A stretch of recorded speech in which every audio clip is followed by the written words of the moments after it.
Ladies and gentlemen, children of all wages, welcome to another episode of The Road to Glory on Sean Doesn't Play, the SDP Studios gaming channel.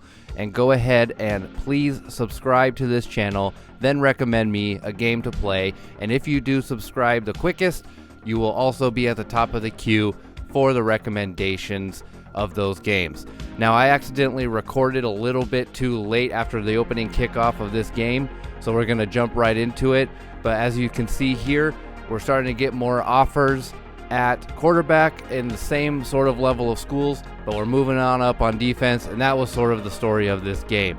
And now we're going to head to Cedar Hills, a suburb a little bit outside of Portland in the southwest region of the greater Portland area. So let's get right into it.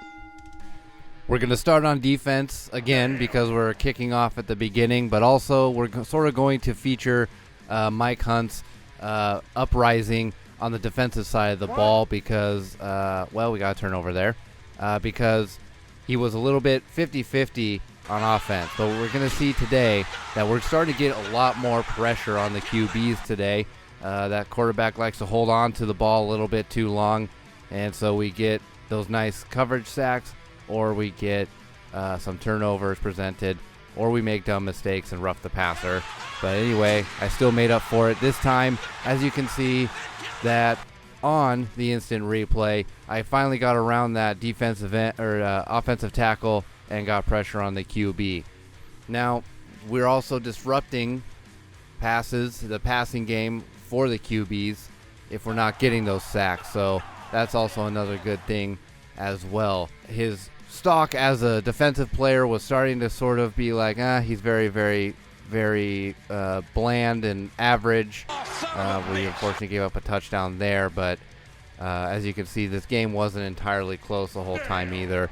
His pursuits on the run game and the option game are still over too much. His coverages are a little off as well. I don't know. I am very terrible at playing the coverages and stuff. I don't know why the stupid controller always just like overdoes it for me. Like the controller like goes one way, and I don't know, maybe it's my controller, I don't know. But let's go with offense here.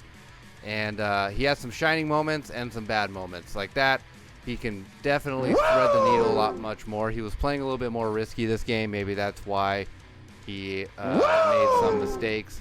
But when he was able to get out on the run a little bit and find an open receiver finally, which is a good step up.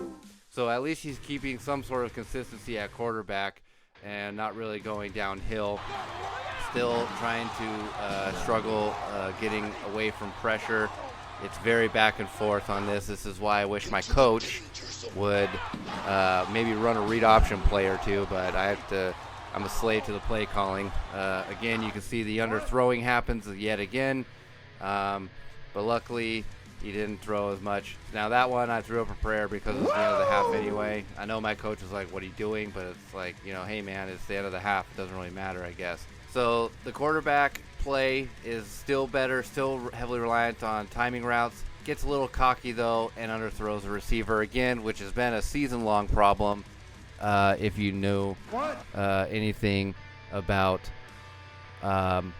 Mike Hunt this season, he likes to go under a lot and can't throw over the top always.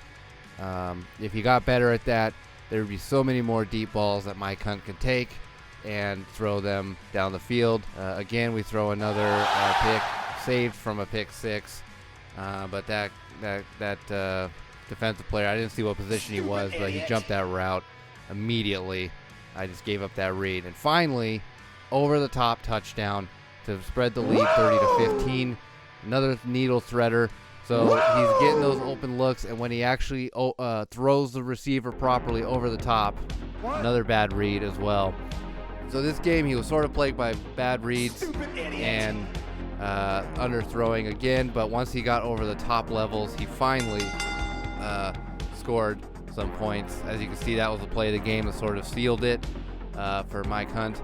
We ended up winning this game pretty comfortably though, 30-15, and we'll move on to the next week. Still undefeated, still looking for that high school state championship, but we're sort of seeing, now he's not the player of the game, you see, That's probably why. But now we're sort of seeing maybe he's actually putting up some stats at linebacker, and maybe, just maybe, he might go on defense when he goes to college.